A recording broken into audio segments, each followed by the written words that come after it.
tentando, né, na medida do possível, fazer o máximo para que a gente tenha uma boa condição de trabalho no pronto-socorro. Então, a gente hoje está indo para a terceira temporada aí da nossa reunião, que já começou lá em 2020 com a pandemia. E então, hoje, por méritos, né, um grande prazer ter a nossa querida chefe aí dando início à terceira temporada da nossa reunião clínica, com o tema aí de síndrome de Wernicke-Korsakoff. Doutora Sandra, a palavra está com a senhora. Excelente apresentação. Estamos te vendo e estamos te ouvindo. Pode apresentar Tá tudo por bom. aí. Obrigada, viu, Pedro? Obrigada pelo convite. Me sinto assim muito honrado de estar participando desse momento com vocês. Agradecer durante esses 2 anos a participação dos residentes, dos alunos da Faculdade de Ciências Médicas de Santa Casa de São Paulo, dos médicos assistentes do pronto-socorro, e agradecer principalmente você por ser uma pessoa assim incansável, né? Sempre promovendo o conhecimento científico e atualização de informações importantes para o nosso crescimento como um grupo. E assim dizer que eu tenho muito orgulho da equipe toda que é nossa do Pronto-Socorro Central. O momento não está fácil, está bastante difícil, mas eu sei que juntos a gente consegue fazer sempre um trabalho melhor e vamos superar esse momento também, né? Já superamos tantos. E gostaria de agradecer o Afonsinho, que eu vi a carinha dele aí. Obrigada, Afonso, de você estar junto conosco aí. Um monte de saudades de você também, tá? Não poderia perder de jeito nenhum essa aula, doutora Sandra. Muito obrigada. Então, assim, eu me senti assim tranquila em falar sobre a síndrome de Wernicke-Korsakoff, que eu acho que é um tema bastante relevante, e que vocês veem esse livro aí antigo, né, na imagem. Os primeiros cientistas já começaram a falar sobre essa doença em 1881, antes mesmo da fundação da Santa Casa de São Paulo, né? Então, assim, não tem nada de novo, né? Mas, assim, é um problema que a gente, no dia a dia, acaba esquecendo sobre o que é a síndrome de Wernicke, né? O que é a psicose de Korsakoff. Então, assim, uma manifestação clínica muito antiga e que perdura até os nossos dias e que deve ser sempre lembrada. Então, vamos lá. Vou falar um pouquinho da atualização e revisão da literatura, algumas perspectivas e abordagens sistemáticas, lembrando sempre que nessa síndrome o importante é fazer um diagnóstico rápido e um tratamento adequado para oferecer um bom prognóstico para os pacientes. Então, vamos falar um pouquinho de fisiopatologia, de genética, diagnóstico e tratamento. Lembrar sempre que tudo começa com um quadro agudo e recorrente, porém fatal, quando se trata de uma encefalopatia de Wernicke. Vamos falar sobre ela bastante. E que o quadro é evolutivo. Então, ele começa com um quadro agudo, recorrente e fatal, para um quadro crônico debilitante, que nós chamamos de psicose de Korsakoff. Vamos ver como isso acontece, né? Então, a encefalopatia de Wernicke, especificamente, é uma emergência médica definida como uma condição neuropsiquiátrica. Doutora Sandra, desculpa te interromper, o seu slide não está trocando para a gente. Você está no modo apresentação ou não? Estou. Sai do modo apresentação, que eventualmente essa ferramenta dá um bugzinho que no modo apresentação, eventualmente a gente... Isso, agora trocou. Você saiu do modo apresentação? Saí. Isso. A senhora consegue apresentar dessa forma? Consigo. Tá, então aí fica melhor, porque eu acho que é um bug do Google Meet, que quando você está no modo apresentação, eventualmente troca um slide para você, mas não troca para o público. Então eu vou pedir para a senhora apresentar assim, então. Tá bom. Obrigado. Então, assim, a encefalopatia de Wernicke é uma emergência médica definida como uma condição neuropsiquiátrica aguda, potencialmente fatal e relativamente comum, principalmente em alcoólatras crônicos.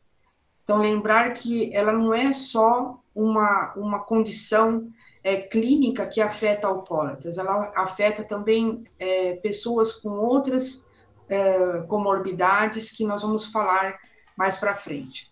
Ela é caracterizada por alteração do estado mental e da consciência, associada à oftalmoplegia e ataxia, porém, essa tríade clássica da encefalopatia de Wernicke, ela aparece apenas em 19% dos pacientes. Então, isoladamente, essa tríade, ela não ajuda no diagnóstico. A encefalopatia de Wernicke, ela resulta da deficiência de vitamina B1, que é chamada de tiamina, cuja forma ativa é o pirofosfato de tiamina, uma coenzima essencial em várias etapas bioquímicas no cérebro.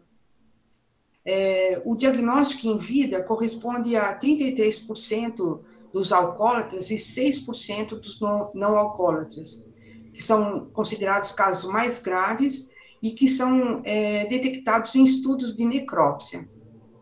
Nos últimos anos, a encefalopatia de Wernicke tem aumentado o número de casos. A suspeita clínica, ela deve, diante de uma suspeita clínica, deve-se iniciar imediatamente o tratamento com tiamina injetável, numa tentativa de reverter as lesões bioquímicas cerebrais. Tem um significado índice de mortalidade, ocorre em 20% dos casos, e morbidade, 85%, evoluindo para formas crônicas. Falando um pouquinho do histórico da síndrome de Wernicke-Korsakoff, tudo começa com um médico alemão, que inicialmente ele era um neuropatologista, que depois se tornou neuropsiquiatra, que é o Wernicke, que foi descrita como uma poliencefalite aguda superior hemorrágica, descrita em 1881 em necrópsia. O primeiro caso que ele documentou foi de uma costureira de 20 anos, que ela não era um alcoólatra, mas ela tinha uma desnutrição grave por estenose pilórica decorrente de uma ingestão de ácido sulfúrico em tentativa de suicídio. E os outros dois casos que ele relatou eram em alcoólatras, onde a doença se apresentou de início súbito, acompanhada de paralisia dos movimentos oculares, marcha táxica e confusão mental. Esses dois pacientes, eles morreram em 15 dias após o início dos sintomas. Na autópsia, o Wernicke constatou áreas de hemorragia pontiforme na substância cinzenta, em torno do terceiro e do quarto dos ventrículos, e arqueduto de Silvius. Em 1887, aparece o Korsakoff, que era um neuropsiquiatra russo, e, novamente, ele descreve, em 1890, uma síndrome da psicose polineurítica. Isso aconteceu 6 anos após a descrição da encefalopatia de Wernicke. E ele documentou vários casos de polineurite alcoólica, mostrando que o quadro era crônico, com distintos sintomas mentais que ele chamava de amnésia. Aí foi em 1904, o neuropsiquiatra alemão considerou as duas manifestações clínicas do mesmo processo patológico, e foi aí que se começou a associar que a encefalopatia, que a psicose polineurítica descrita por Korsakoff, era uma consequência, era uma sequência da encefalopatia de Wernicke. Um químico polonês chamado Funk, em 1911, ele retrata o que ele chama de vitaminas, por ter isolado cristais ativos de farelo de arroz, onde 50 gramas desses cristais, que ele chamava de vitamina, foi suficiente para curar pombos com deficiências neurológicas. Essa publicação foi pioneira sobre doenças decorrentes da deficiência de vitamina. Justamente esse livro que vocês veem aí em amarelo foi o livro da publicação dele na época. Em 1940, o Campbell e o Russell, ele acabou fazendo uma associação nutricional da encefalopatia, mostrando que o fator causal para a encefalopatia era a deficiência de tiamina. Em 1943, o Comitê de Nutrição e Alimentação dos Estados Unidos ele cria padrões de identidade para a farinha enriquecida, determinando que a tiamina, a niacina, riboflavina e o ferro fossem adicionados à farinha branca. Em 83, Davis e Icke, eles definem como dose média de tiamina recomendada para um indivíduo saudável fosse de 1,4 miligramas por dia, ou 0,5 miligramas para cada 1.000 quilocalorias consumida. E foi definido também que a dose devia ser maior para crianças gravemente doentes, gravidez e mulheres na fase de lactação. Em 2002, a quantidade de tiamina, foi definido que a quantidade de tiamina máxima numa dose única da medicação seria de 4,5 miligramas. Isso quer dizer, quando absorvida via oral, tem uma taxa limitada de absorção. Acima dessa dose oral, ela é eliminada pelas fezes e não é absorvida conforme se preconiza. Então, a tiamina, dentre as vitaminas, ela é hidrossolúvel, do complexo B, assim como a riboflavina, que é o B2, a niacina B3 e o ácido pantotênico B5 e a biotina B7 são liberadoras de energia. Então, ela é uma vitamina hidrossolúvel. Ela é ingerida através da dieta. Os alimentos que são ricos em tiamina incluem carne magra do porco e aves, gema de ovo, cereais integrais, grãos, nozes, amendoim, frutas, principalmente jaca, laranja e limão, beterraba e verduras amargas, de folhas escuras. Existem duas substâncias presentes em alguns alimentos que são antídotos ou destroem a tiamina. Então, lembrar que, por exemplo, peixes de água doce e crustáceos crus destrói 50% da tiamina que é ingerida na dieta. E chá preto, café, álcool e antiácidos são fatores anti-tiamina que também prejudicam a absorção da tiamina na alimentação. Hoje em dia, muitos alimentos são enriquecidos com tiamina, incluindo pães e cereais.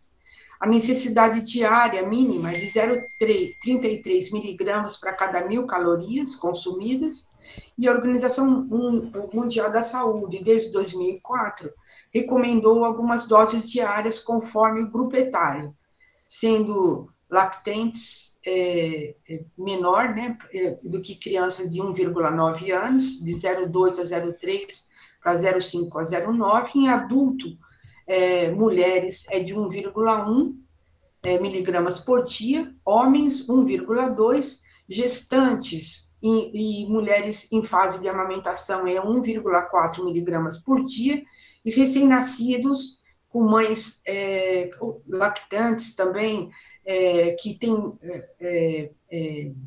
pouca tiamina circulante, ou crianças graves, com gravidades de saúde, precisam de uma quantidade maior de tiamina, que é 1,5 miligramas por dia. Então, o consumo diário para uma pessoa saudável é de 0,4 a 2 miligramas por dia, e lembrar que ela é instável à luz, ao calor e pH alcalino. Então, é necessário ter um pH ácido para uma boa absorção dessa vitamina. Então, a tiamina, na sua forma natura, ela sofre uma ação enzimática para se acoplar ao fósforo, formando o difosfotiamina. O difosfotiamina, ele entra de forma passiva para dentro dos tecidos, onde existe a sua ação energética. 90% dessa tiamina, ela chega através da circulação sanguínea, onde ela fica depositada através do trifosfato de tiamina nos eritrócitos, e 10% fica circulando pela corrente sanguínea ligada à albumina.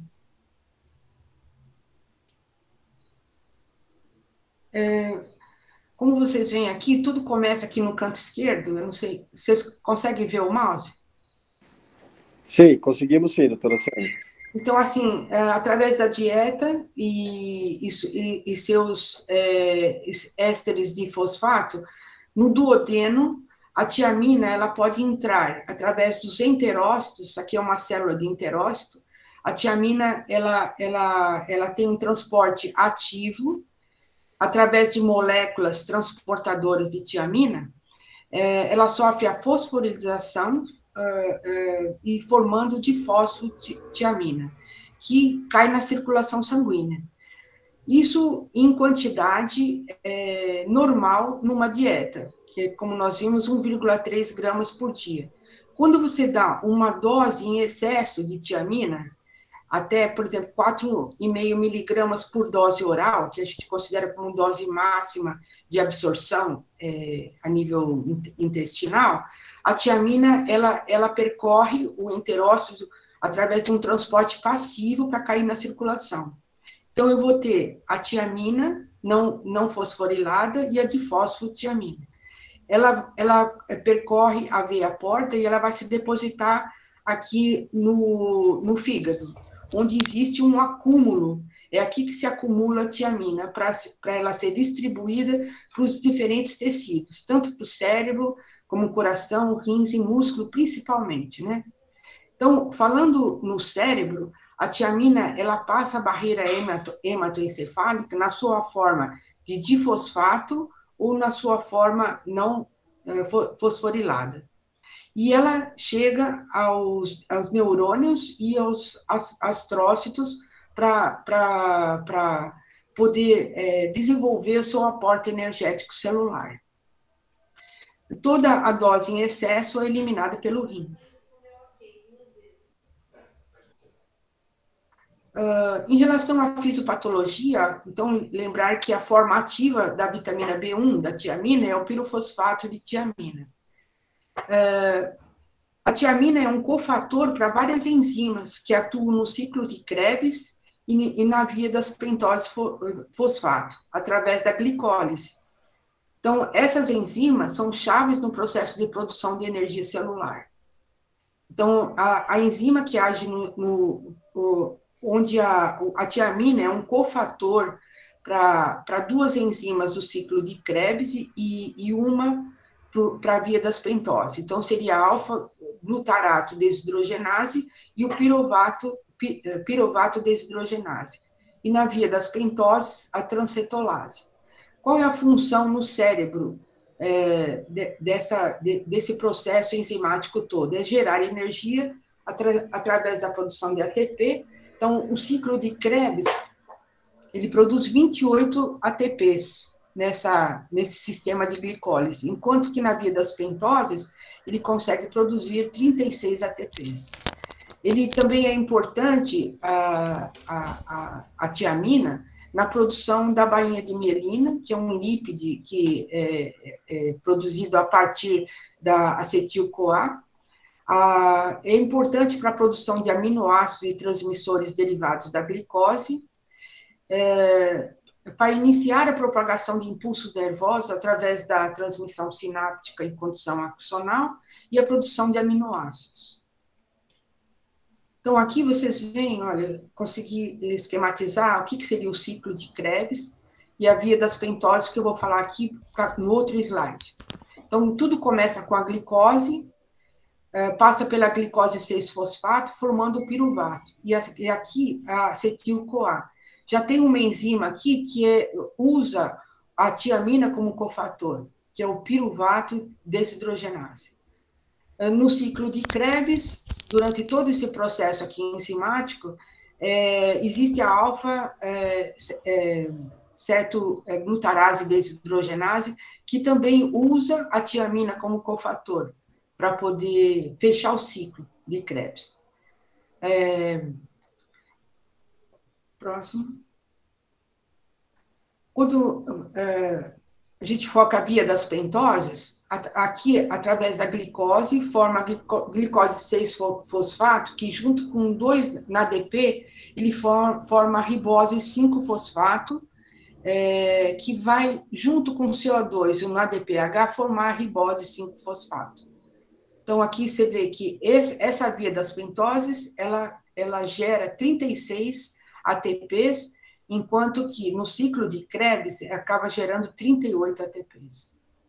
Então, você imagina o seguinte: se no ciclo de Krebs eu não tiver tiamina, ele não vai deixar progredir o processo de piruvato para acetil-CoA. E se não tiver tiamina, o ciclo de Krebs também não se fecha.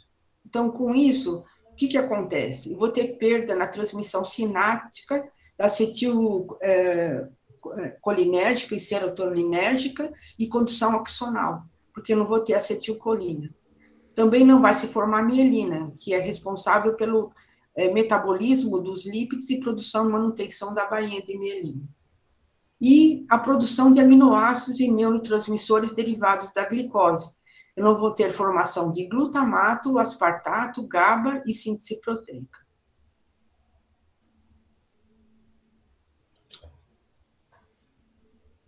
Também via das pentoses, aqui, se eu não tiver a tiamina, que acaba não se acoplando, não sendo um cofator para transcetolase, eu vou ter um prejuízo na produção de ácidos nucleicos, que é responsável pelos tecidos em crescimento e regeneração, prejuízo na formação de complexo de açúcar, ATP, RNA e DNA. E também vou ter um prejuízo na formação de coenzimas, esteroides, ácidos graxos, aminoácidos, neurotransmissores e glutationa, que são componentes essenciais contra o estresse oxidativo. O que acontece se, por exemplo, eu não tenho a tiamina para fazer todo esse processo do ciclo de Krebs? Ele vai desviar o piruvato para a formação de lactato. E junto com intermediários glicolíticos tóxicos, ele vai gerar lesão permanente do sistema nervoso central. Só queria voltar aqui, nesse slide, para vocês verem que a falta de tiamina nesses pontos aqui, tanto da via da glicose como do ciclo de Krebs, se eu der glicose para o paciente sem fornecer tiamina, ele vai desviar todo o processo para a produção de ácido lático. Ele faz toda essa cadeia direto, de piruvato, ele vai direto para a formação de lactato. E o ácido lático, essa acidose, no sistema tecidual, leva à necrose da célula.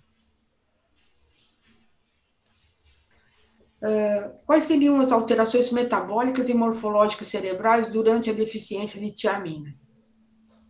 Após 4 dias de deficiência de tiamina, nós temos uma diminuição da atividade da alfa-cetoglutarato desidrogenase nos astrócitos. Isso leva a edema citotóxico e aumento do volume dos astrócitos. Após 7 a 10 dias, eu vou ter uma diminuição da atividade das transcetolases. Lembra que era do ciclo das pentoses?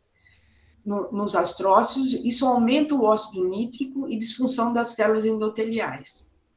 Como consequência, vai ter uma diminuição do glutamato intracelular, o aumento do glutamato extracelular, uma perda do gradiente osmótico celular e uma produção de radicais livres e aumento de citoquinas. Então, isso vai levar a um edema citotóxico e vasogênicos em astrócitos de neurônios e uma quebra da barreira hematoencefálica. Essa fase ainda, até 7, 10 dias, nós temos lesões bioquímicas que são reversíveis, se prontamente diagnosticadas e tratadas. Agora, após 14 dias, geralmente é essa fase que o indivíduo começa a ter sintomas. E nessa fase, vamos apresentar fragmentação de DNA nos neurônios, o aumento de lactato em astrócitos e neurônios, começa a ter uma diminuição em acidose focal e a necrose neuronal. Nessa fase já começa a ter lesões estruturais irreversíveis e áreas específicas dos cérebros, irreversíveis. Então, quanto à epidemiologia, A prevalência em necrópsia é baixa, 0,8% a 2,8% dos casos são feitos diagnósticos. Mas olha aqui, o exame clínico de rotina só é feito em 0,04% dos casos a 0,13%. Então, lembrando que essa tríade clássica que a gente espera encontrar é presenciada apenas em 19% em vida dos pacientes. Estudos em necrópsia mostraram que 75% a 80% dos casos não houve confirmação do diagnóstico em vida, em adultos alcoólatras e em paciente com AIDS. Em crianças, em 58% dos casos. Nos países desenvolvidos, a maioria da encefalopatia de Wernicke, ela advém do abuso do consumo de álcool. Já não tem problema quanto à dieta, pois nesses locais e países desenvolvidos, a dieta tem programas nacionais de suplementação de alimentos. E não existe uma correlação com o consumo per capita de álcool. E a relação entre a incidência entre homens e mulheres é de 1,7 para 1. Lembrando que a deficiência de tiamina é uma população, ela ocorre em populações específicas. Então, vamos ver como. É mais comum no oeste australiano, 2,8% dos casos, a encefalopatia de Wernicke, isso são estudos em necrópsia. No Brasil, é 2,2%, em Sydney, na Austrália, 2,1%, depois Nova York, 1,7% e Oslo, 0,8%. E dentre as populações, é mais comum em mendigos e, na sequência, em doentes psiquiátricos internados. Isso pela deficiência nutricional, né, mais o uso de álcool. Quando a gente fala em deficiência de vitamina, a gente lembra do beriberi, né? Então, lembrando que o beriberi, ele tem a sua forma úmida, que são as formas cardiovasculares mais comuns em população asiática, e tem a forma seca, que é mais comum em europeus, caracterizado pela componente polineurítico e a encefalopatia de Wernicke, que pode evoluir para o síndrome de Korsakoff.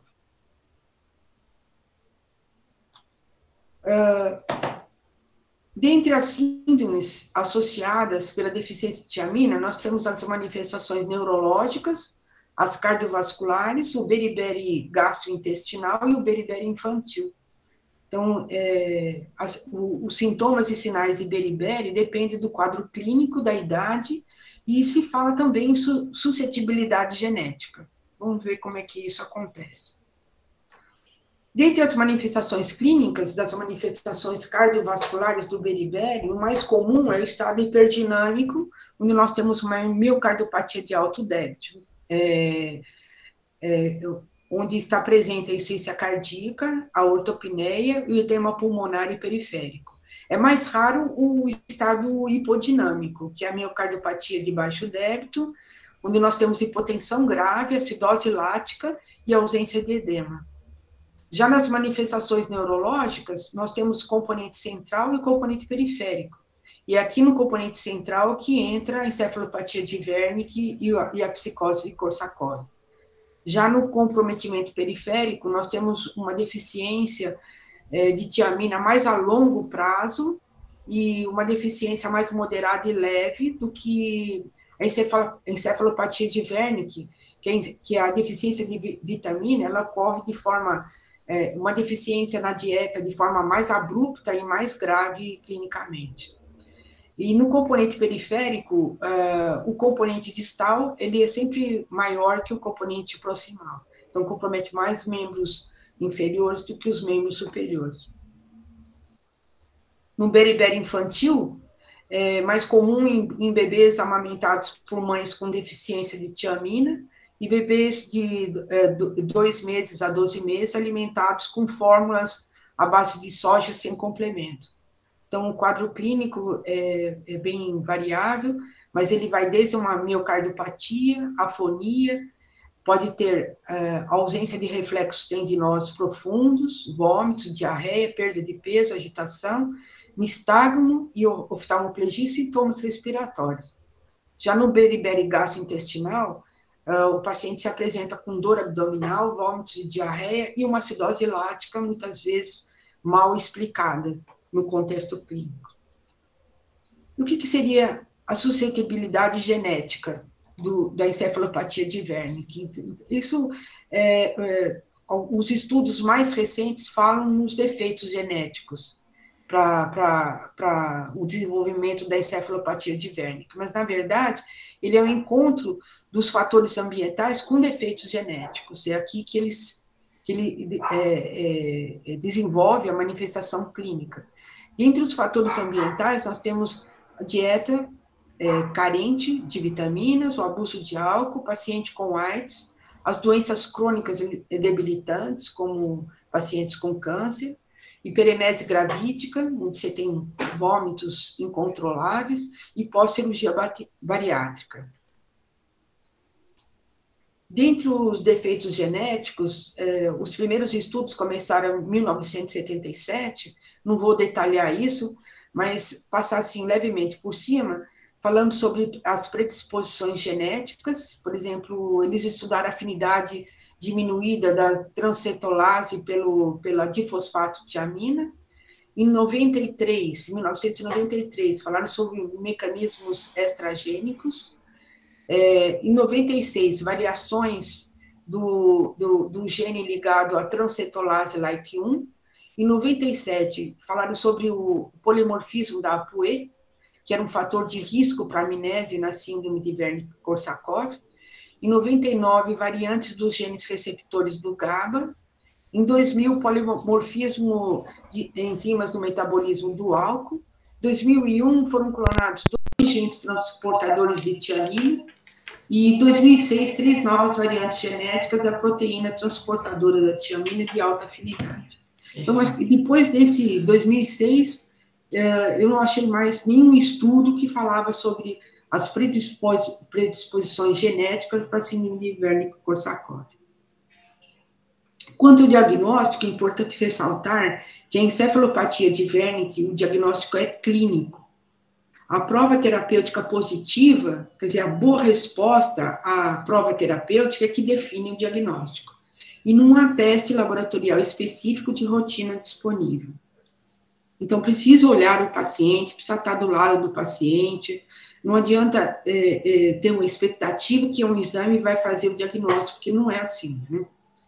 Então, quais são os sintomas mais comuns do quadro agudo da síndrome da encefalopatia de Wernicke? Então, os mais comuns são alteração do estado mental, anormalidades oculomotores e disfunção cerebelar.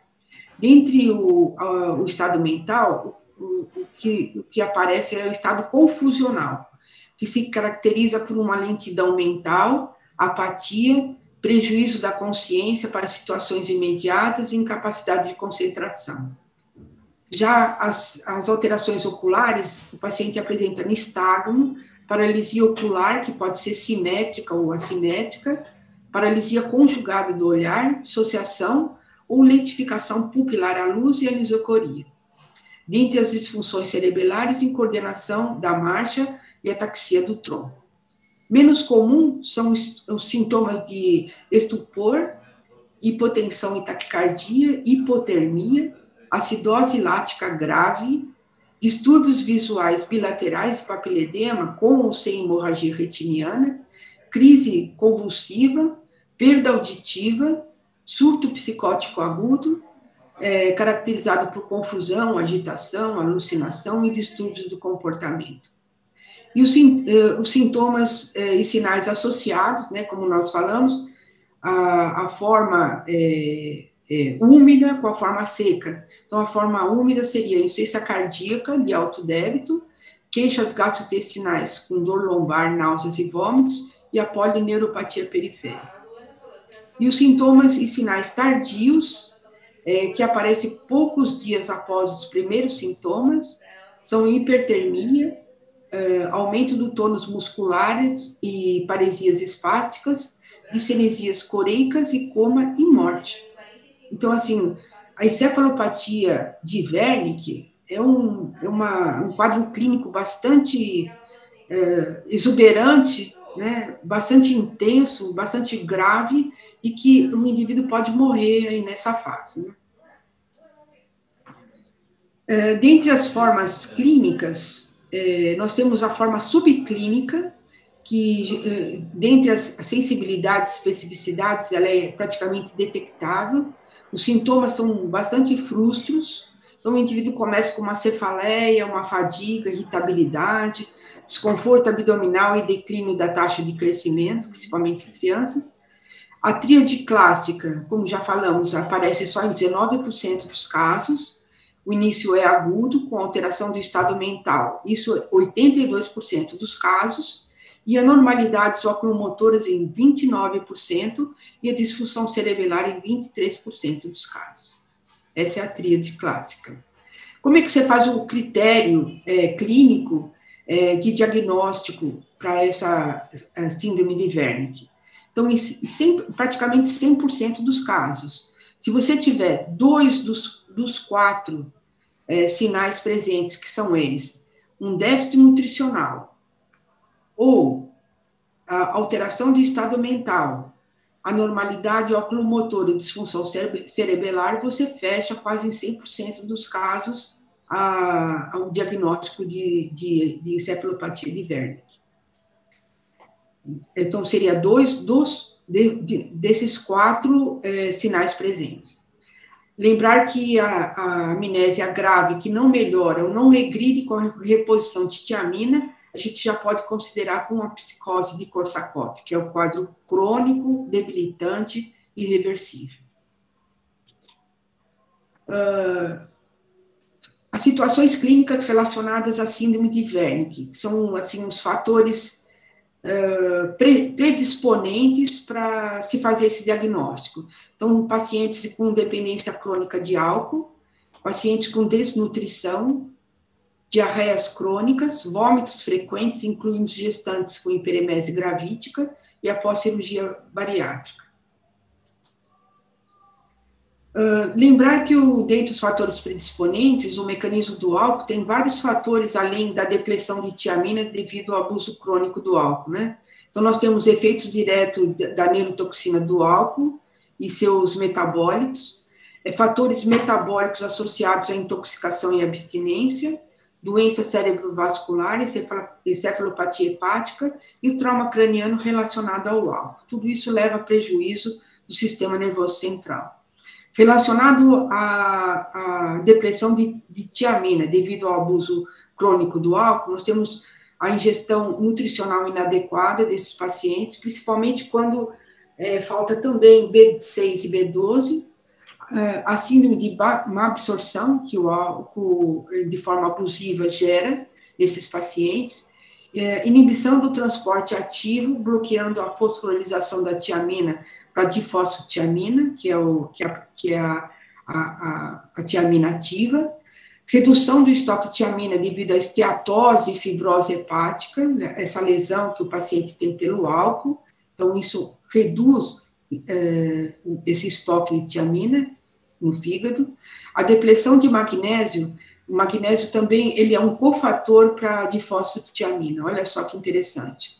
Então, assim, geralmente, quando se repõe tiamina, precisa lembrar também que tem que repor magnésio.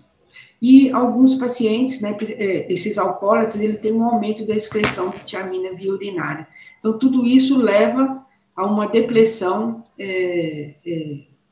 de tiamina nesses pacientes alcoólatras.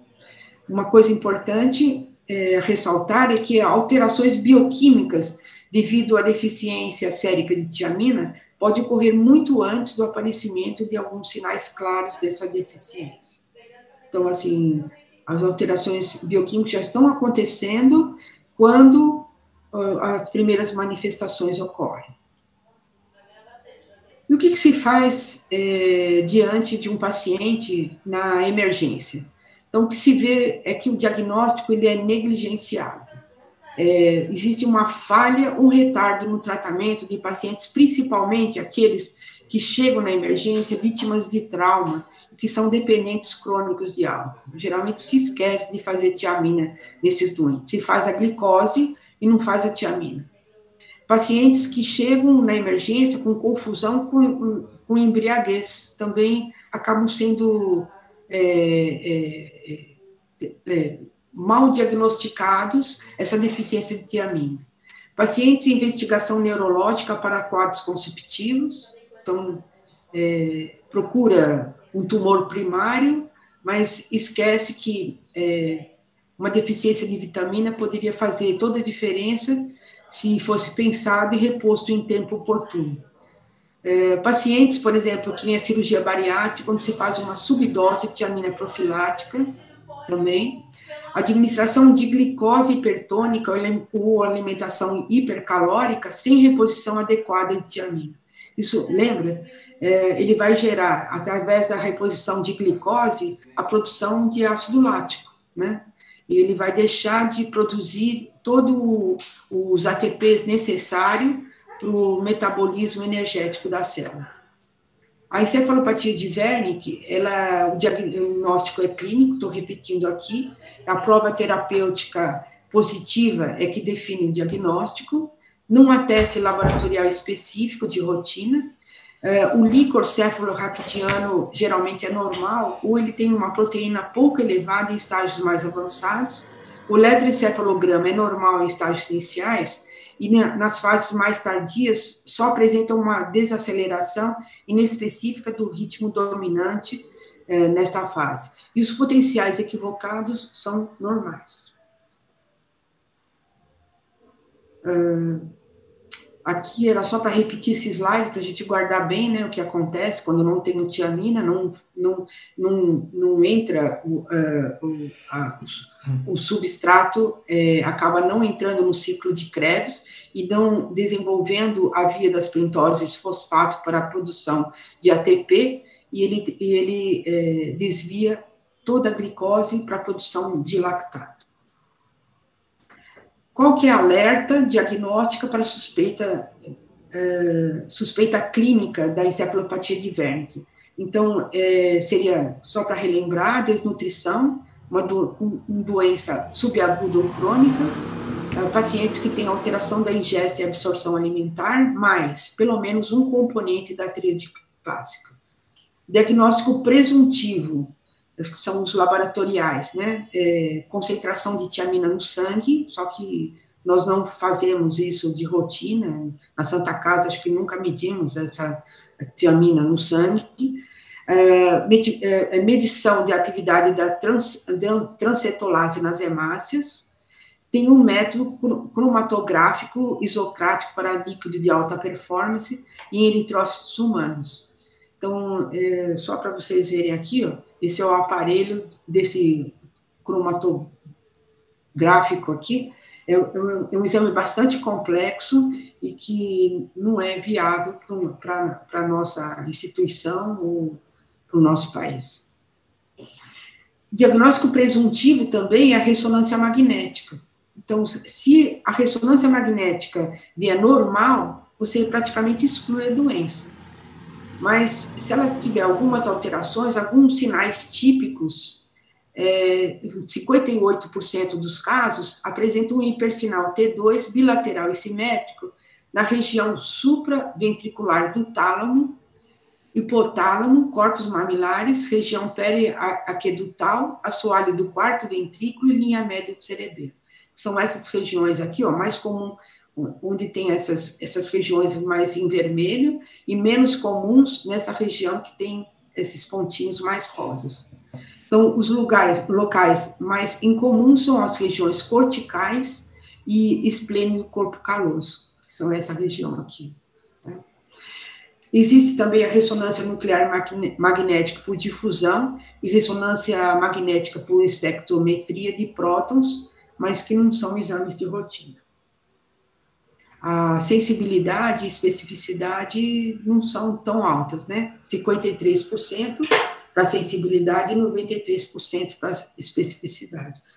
Mas é um exame bastante usado no nosso dia a dia.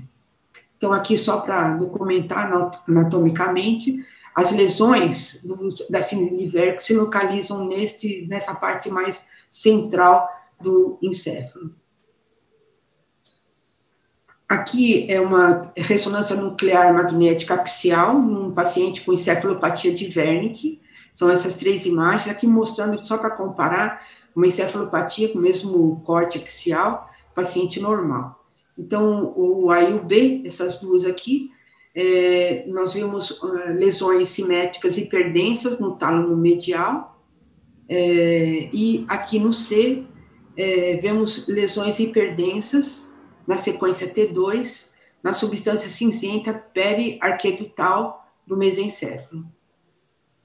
Essa tomografia é de um paciente com cerca de 2 semanas após o início dos sintomas neurológicos da encefalopatia de Wernicke.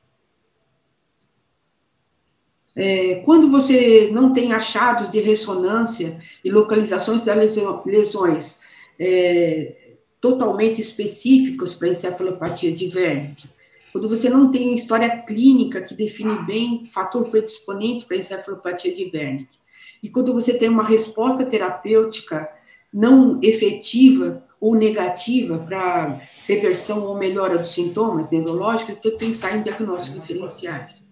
E aí são vários diagnósticos diferenciais que a rotina da pesquisa no serviço de emergência, né? Vai desde esclerose múltipla, infarto talâmico, ventricoencefalite, a síndrome de Miller-Fisher, tumores como linfoma cerebral primário, doença de BC, encefalite paraneoplásica, hipofosfatemia, algumas intoxicações, etc. Então, aí tem que procurar outras doenças. Na encefalopatia de Wernicke, as alterações neuropatológicas. Então, na necrópsia, nós vemos alterações macroscópicas e depois, posteriormente, as lesões histológicas.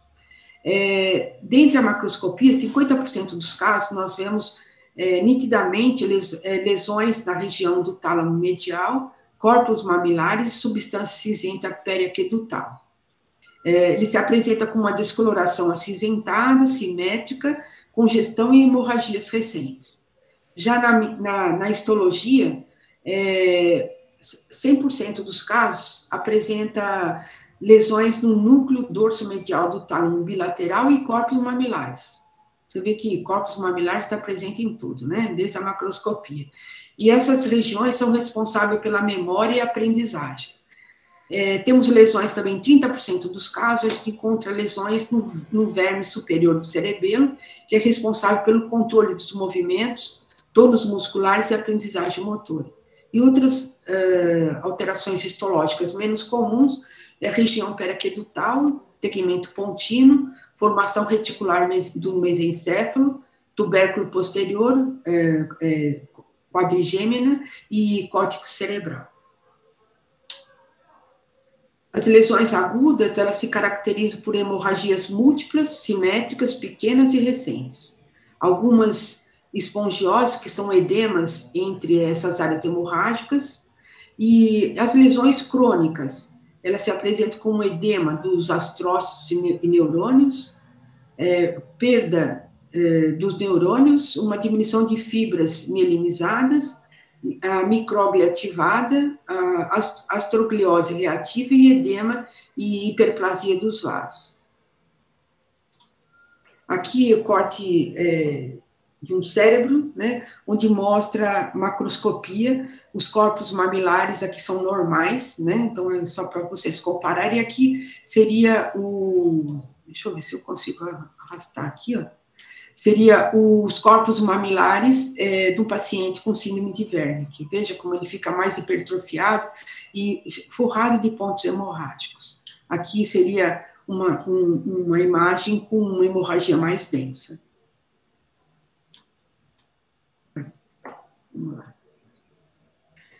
Como é que é a evolução clínica? É muito interessante isso, a gente saber que a gente fala em surtos, né? Então, surtos da encefalopatia de Wernicke. Então, ele pode realmente se caracterizar por vários surtos, até que em um determinado momento ele passa de um quadro agudo, com lesões reversíveis, é aqui que a gente consegue tratar esses pacientes e evitar que evolua para a psicose do Korsakoff, e que seria a fase do quadro crônico com lesões irreversíveis. Mas ele também pode se apresentar, às vezes, com um único surto de de encefalopatia de Wernicke já se evoluir para uma psicose de Korsakoff. E, às vezes, alguns pacientes não apresentam nem manifestação ou história clínica de surto da psicose de Korsakoff. Então, ele já chega no serviço de emergência com um quadro crônico debilitante. Quando se fala em psicose de Korsakoff, lembrar que ela é definida como um comprometimento desproporcional da memória em relação a outras características da função cognitiva. Então, normalmente, nós temos a memória de trabalho, que é o sucesso na aprendizagem, aquela de tentativa e erro, e nós temos a memória de referência, que é a tarefa de condicionamento, onde o estímulo leva à resposta. Então, a memória do paciente com psicose de Korsakoff está bem comprometida. Normalmente, na psicose de Korsakoff, ela segue ou acompanha a encefalopatia de Wernicke. Então, diante de um estado confusional global agudo, nós devemos sempre pensar nessa encefalopatia e deve se tratar com tiamina parenteral em dose adequada. Se eventualmente não houver resposta de melhora, pode estar seguro de que o paciente já está com um quadro de psicose de Korsakoff. Então, na psicose de Korsakoff, existem alguns trabalhos que mostram que pesquisadores tentaram fazer reposição de altas doses de tiamina, mas a resposta é muito pouco efetiva. Então, nessa fase, nós temos, lembra, a deficiência de memória, amnésia e aprendizado. Na psicose de Korsakoff, nós temos aquela amnésia anterógrada grave, né? Então, assim, o indivíduo, ele não tem, o aprendizado dele é bastante comprometido, então, assim, ele não lembra de coisas que você acabou de falar para ele, né? Ele não consegue repetir o que você acaba tentando investigar durante o momento da consulta. Ele mantém uma aprendizagem com novas habilidades motoras ou reação condicionada a estímulo. Então, isso ele consegue fazer ainda, né? Então, a aprendizagem, sim. Ele tem uma perda de memória para eventos ocorridos nos últimos 15 dias ou meses antes da doença, que a gente chama de amnésia retrógrada. Ele não lembra do passado. E a desorientação no tempo. Então, até 15 dias, ele consegue lembrar, né? Mais que isso, ele não lembra nada mais. Ele mantém preservada outras funções cognitivas, como funções executivas. Ele confabula nos estágios iniciais da perda da memória. Então, você pergunta para ele da casa, ele fala do cachorro. Você fala da mãe, ele fala da enfermeira que está lá andando lá com ele, né, no pronto-socorro. E ele confabula numa tentativa de remediar essa perda da memória dele. E alterações emocionais, geralmente tem uma apatia, uma insipidez, uma euforia leve, com pouco ou nenhuma reação para eventos. Em relação à neuroimagem e achado de necrópsia, nós vemos uma degeneração talâmica e corpos mamilares e atrofia do lobo frontal e temporal. Então, as alterações estruturais ou neuroquímicas que são responsáveis pela amnésia anterógrada, são as lesões que ocorrem no trato do mamilo talâmico, nos corpos mamilares e no tálamo anterior. E a amnésia retrógrada e alterações emocionais advêm da atrofia do lobo frontal.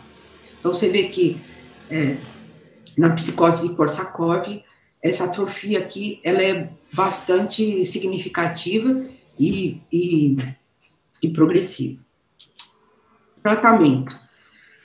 Diante da suspeita clínica, é recomendado iniciar o tratamento empírico imediato com cloridrato de tiamina endovenosa ou intramuscular, na dose efetiva para garantir absorção, quando é dado via oral. Qual que é a dose ideal? Então, não existem ensaios clínicos randomizados suficientes para dizer qual que é a dose profilática ou de tratamento na encefalopatia de Wernicke. Impressionante que não tem. E estudos realizados por alguns colaboradores apoiam vários regimes terapêuticos, mas existe um consenso na literatura que é o seguinte: Então, pacientes que são sintomáticos, indicativo de cefalopatia de Wernicke, com ou sem sinais de embriaguez, a dose de cloridrato de tiamina mínima é de 500 miligramas 3 vezes ao dia. Lembrando que cada ml tem 100 miligramas. Então, um total de 1.500 miligramas por dia. A via de administração deve ser EV, diluída em 100 ml de soro fisiológico ou soro glicosado e correr em 30 minutos. O tempo, você faz isso durante 2 a 3 dias e observa a resposta. Se a resposta for negativa, você suspende a medicação, porque ou não era a encefalopatia de Wernicke, ou, de repente, o paciente, se não teve nenhuma melhora, ele pode ser até um Korsakoff já. Se ele tiver uma resposta positiva, mesmo que parcial, dá continuidade com 250 miligramas de cloridrato de tiamina por dia, também diluído IM ou EV por mais um mínimo de 3 a 5 dias, ou se estende até a melhora clínica desse paciente. Se não for indicativo de cefalopatia de Wernicke, aquele paciente que não tem fator predisponente, mas que você gostaria de fazer prova terapêutica, no mínimo tem que dar 200 miligramas por dia, também EV ou IM, tá?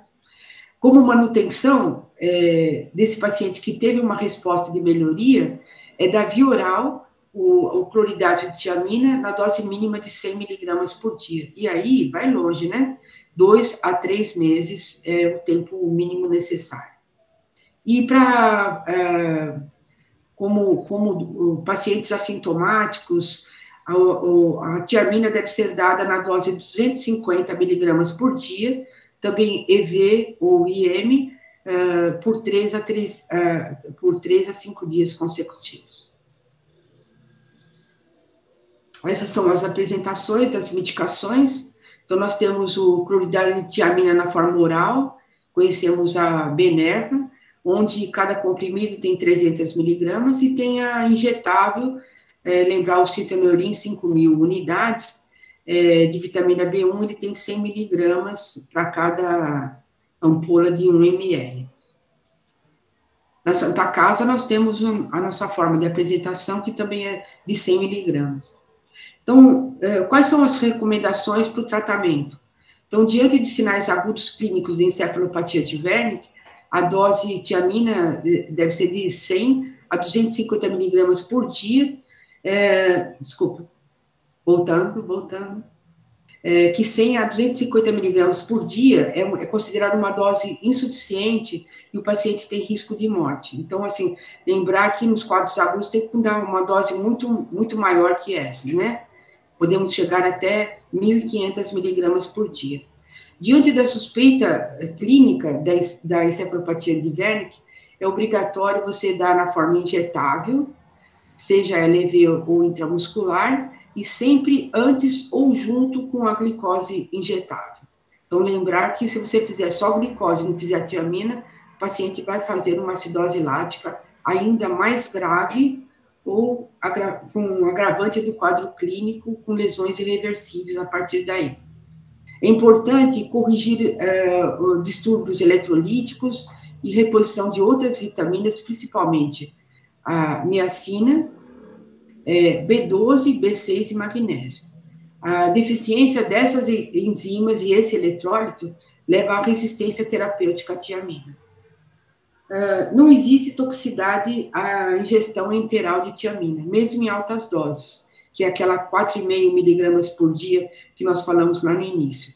A suplementação bioral mínima é 30 miligramas 2 vezes ao dia. Então, aqui, olha, é muito importante esse item.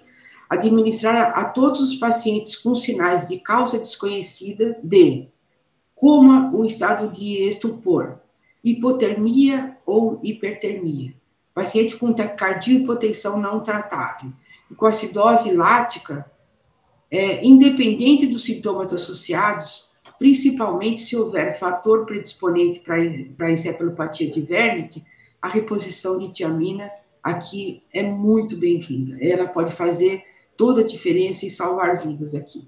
Então, você vê que no nosso dia a dia, nós temos muitos pacientes nessas condições e que, de repente, a gente acaba por esquecer da reposição dessa vitamina tão importante para todo o processo energético das células do nosso organismo.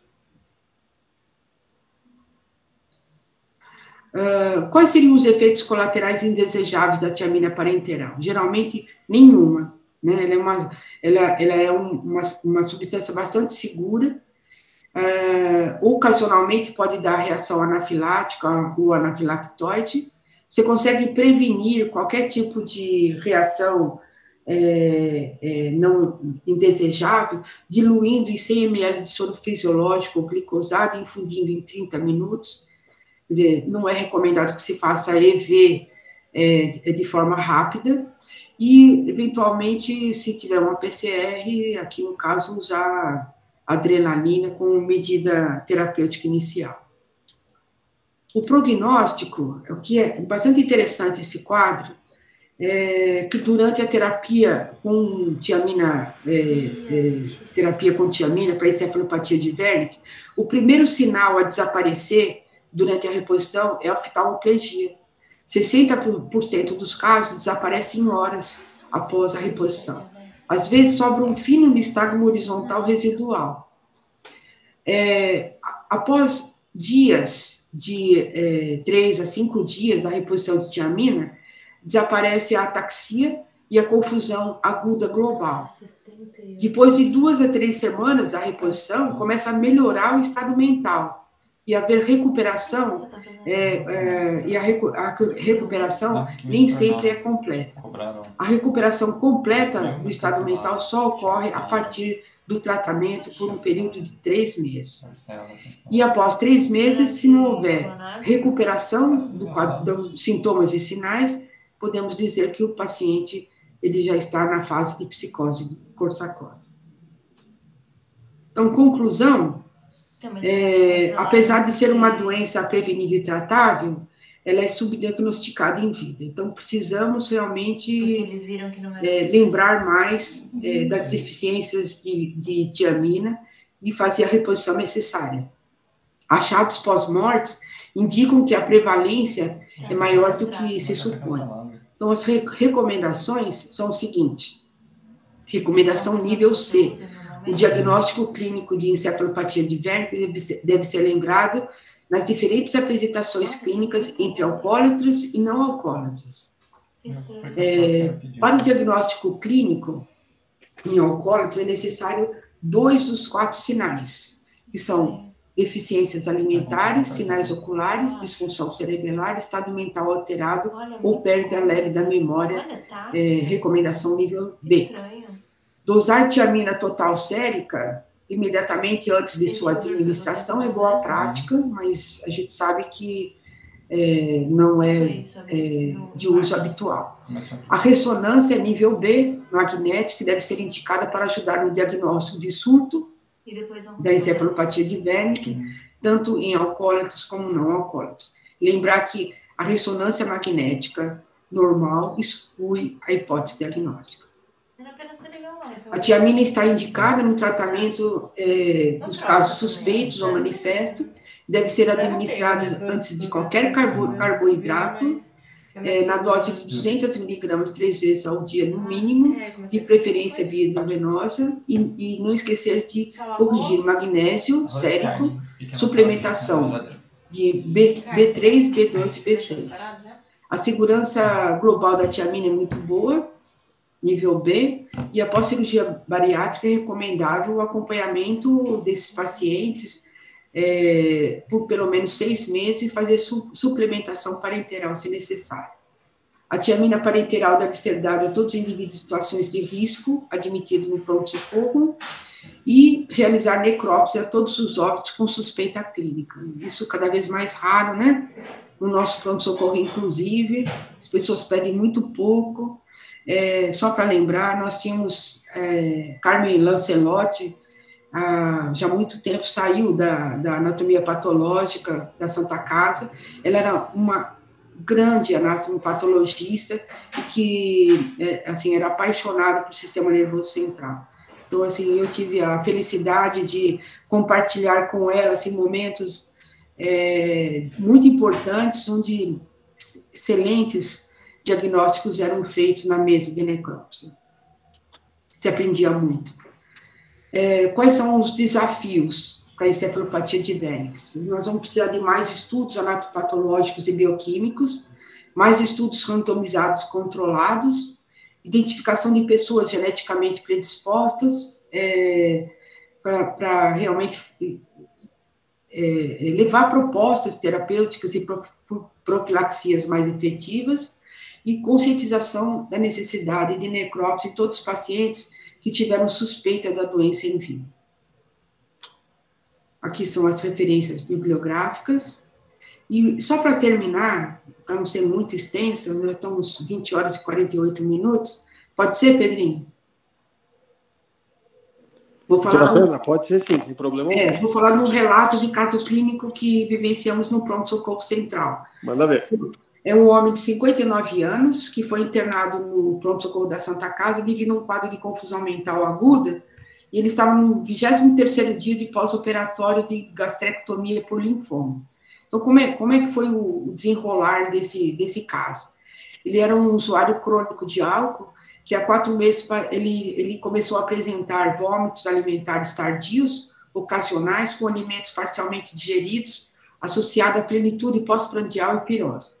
Depois de 2 meses do início dos sintomas, os vômitos ficaram mais frequentes, geralmente logo após a ingestão de qualquer tipo de alimento. Ele tinha pirose intensa, teve perda de peso e astenia foram relatados. Foi realizada uma endoscopia digestiva alta que mostrou uma massa infiltrativa no fundo gástrico de 7 centímetros de diâmetro, cuja biópsia mostrou linfoma gástrico. Foram feitas várias pesquisas para Helicobacter pylori que foram negativas, e daí foi indicado o tratamento cirúrgico.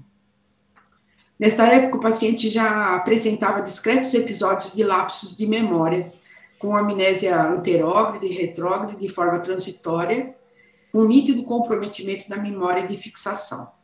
Ao internar, ele tinha uma diplopia, estrabismo convergente bilateral e exacerbação da amnésia. Ele estava em estado apático, com uma confusão global, com profunda desatenção, indiferença ao meio ambiente e desorientação tempo-espaço. O exame físico era regular estado geral, tinha uma perda de peso 5 quilos em 4 meses, todos os aparelhos e sistemas não apresentavam nenhuma alteração, assim como os dados vitais. Ele tinha uma hipersônia, desatenção e apatia. As pupilas eram mióticas, isocóricas e com resposta lenta à fotoestimulação. Havia um estrabismo convergente bilateral, nistagmo na mirada do olhar lateral e o fundo de olho era normal. A motricidade, reflexo e voluntária eram normais. Apresentava uma ataxia da marcha, necessitando de apoio para a locomoção. Não havia alterações da coordenação dos movimentos voluntários. Foram realizados vários exames complementares, como radiografia de crânio, assim como a tomografia, radiografia do tórax, cintilografia cerebral, exames bioquímicos e hematológicos que mostravam normais. Ele evoluiu na enfermaria de um estado de sonolência para o de torpor intenso, quando foi transferido para a UTI. 2 dias após a internação, na terapia intensiva, ele estava em coma, sem sinais de localização neurológica, sem sinais de hipertensão intracraniana. Os sinais vitais estavam mantidos e a avaliação hematológica e bioquímica eram normais, exceto os hormônios esteroidianos, que estavam discretamente diminuídos. Aí foi realizada uma ressonância nuclear magnética de crânio, que mostrou essa imagem aqui. Aqui foi na época que ele saiu da UTI, né, que apresentava todo aquele quadro neurológico. Então, o que nós presenciamos? Havia aqui no ar lesões nos corpos mamilares, nessa região, né, se mostrava uma imagem hiperdensa, nível de T2, nas regiões periarquedutal e no tálamo medial. 6 meses após o tratamento, o exame de controle era totalmente normal. Vocês veem a diferença aqui, a recuperação que esse paciente teve. Então, eram lesões agudas, né, que caracterizavam todo o quadro clínico como encefalopatia de Wernicke. Diante da suspeita diagnóstica, foi iniciado o tratamento imediato com a reposição de tiamina e optamos fazer por 300 miligramas EV 3 vezes ao dia. Ele recebeu durante 7 dias nessa dose, e depois a dose foi reduzida para 100 miligramas 3 vezes ao dia ainda EV. A evolução no 4º dia do uso da tiamina, o paciente havia passado do estado de coma para o estado de sonolência, com resposta às solicitações verbais, começou a ter abertura espontânea dos olhos, desaparecimento do nistagmo, do estrabismo, com sinais de nítida interação com o meio ambiente. A tiamina foi mantida por 3 meses na dose de 100 miligramas por dia via oral. E é isso. Terminou. Excelente, doutora Sandra. Posso sair daqui? Pode sair do modo de apresentação. Pronto. Antes de abrir aí as perguntas para os colegas, eu queria fazer 3 comentários. Primeiro, que é muito fácil a gente elogiar a aula da chefe, principalmente se você for puxa-saco, né? Mas eu diria que você fez uma aula hoje que foi uma verdadeira aula magna no sentido de primeiro jogar o sarrafo da 3ª temporada, né, das nossas reuniões clínicas lá para cima, porque você passeou do 1º ao 6º ano da faculdade. Você foi lá no ciclo de Krebs falar de fisiologia, você foi para a bancada de necrópsia trazer peças necroscópicas que são extremamente importantes, né, para o aprendizado. Hoje, cada vez a gente tem menos, infelizmente. Você foi para a radiologia, para os exames complementares, para a farmacologia, para a parte de assistência, né? Então, eu diria que essa é uma aula que o aluno do 1º ao 6º ano da faculdade se esbaldaria em aprendizado aí, né? Então, realmente é surpreendente ver com todas as, vamos falar no português claro, né? Com todas as amolações que a senhora vem tendo aí nas últimas semanas e problemas burocráticos e escalas e pronto-socorro que abre, que fecha e tudo mais, é fantástico a gente ver uma aula com essa qualidade, com os slides, a beleza dos slides, das figuras. Então, a gente vê realmente uma dedicação muito grande na apresentação, né, dessa aula hoje, que é uma aula magna aí, que abre a nossa 3ª sessão, e a responsabilidade vem dos colegas aí que vão dar continuidade à reunião. Então, mostrar para eles que a gente não vai aceitar qualquer aulinha, não, vai ter que ser coisa para valer. Então, eu não queria fazer nenhuma pergunta, eu queria te parabenizar, dizer que você é uma inspiração, você é uma pessoa querida por toda a sua equipe, e a gente tem muito orgulho de ter a senhora aí na nossa chefia. Posto isso, eu queria fazer 2 comentários. Primeiro que, para quem gosta, né, desse tema, existe um livro chamado Oliver Sacks, que é um neurologista inglês, né, que morou muito tempo nos Estados Unidos e hoje é falecido, e ele faz uma série de livros sobre casos do seu consultório, mas livros para leigo, livros que têm um background de médico, mas são livros para leigos. E eu lembro de um livro que eu li dele, muito bom, que eu tenho, chamado O Homem que Confundiu Sua Mulher com Chapéu.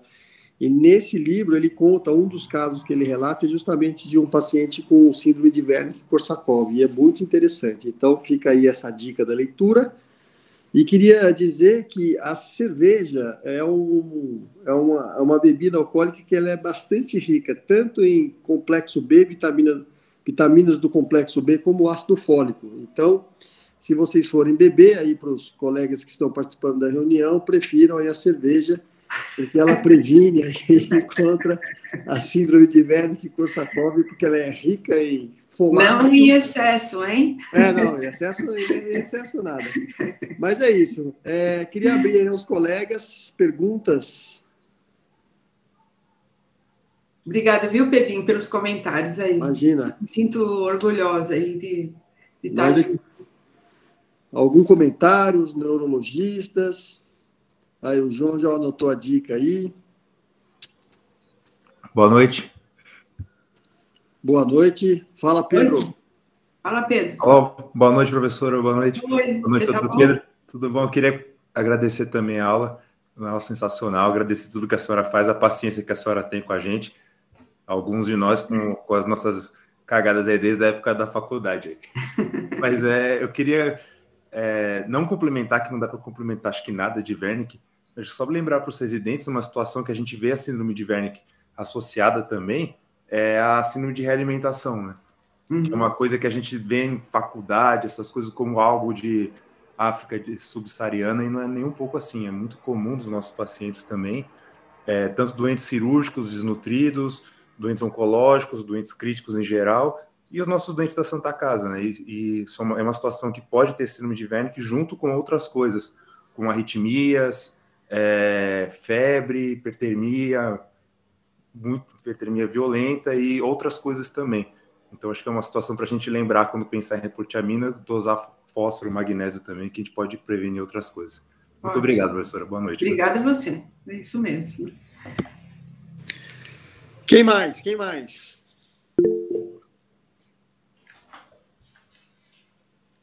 Fala, doutor Eloy. Oi, doutor. Oi, doutor. Oi, doutor Pedro. Que é o Eloy. Tudo bem, Eloy?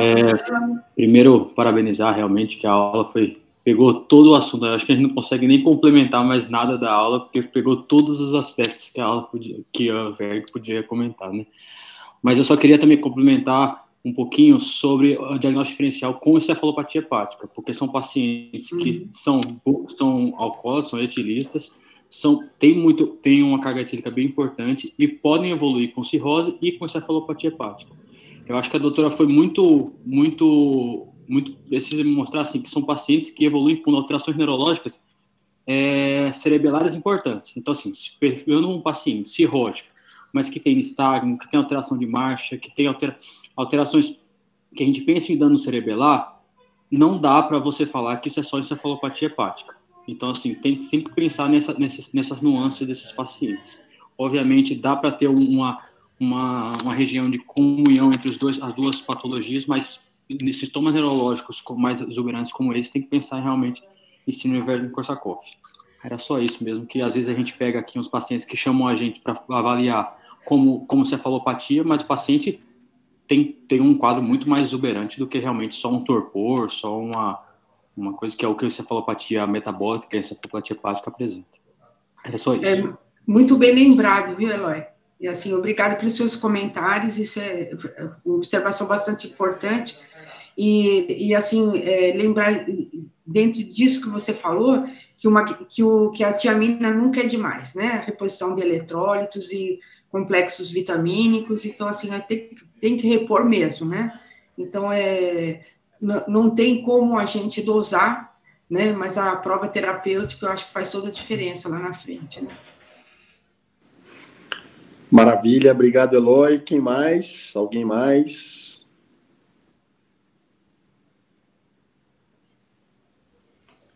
Bom, ninguém mais falando, 9h da noite. Doutora Sandra, eu prometo enviar o seu certificado assim que o meu computador hoje, eu peguei meu computador do concerto hoje e, para variar, ele está com o mesmo problema. Ele esquenta, desliga assim do além. Então, assim que eu conseguir resolver essa questão, eu vou enviar o seu certificado e lembrar que a aula está gravada. Vai lá para o nosso canal do YouTube e a gente vai, em breve, eu vou fazer aí os convites, né, para as próximas aulas da nossa reunião, então, que hoje foi oficialmente aberta pela nossa chefe. Doutora Sandra, muito obrigado. Eu que agradeço, Pedrinho. Obrigado. Dá um final na turma aí. Obrigada a todos presentes aqui, tiveram a paciência de me aguentar todo esse tempo. Maravilha, tchau. Boa noite a todos. Obrigada, doutora. Boa noite, Mari. Até.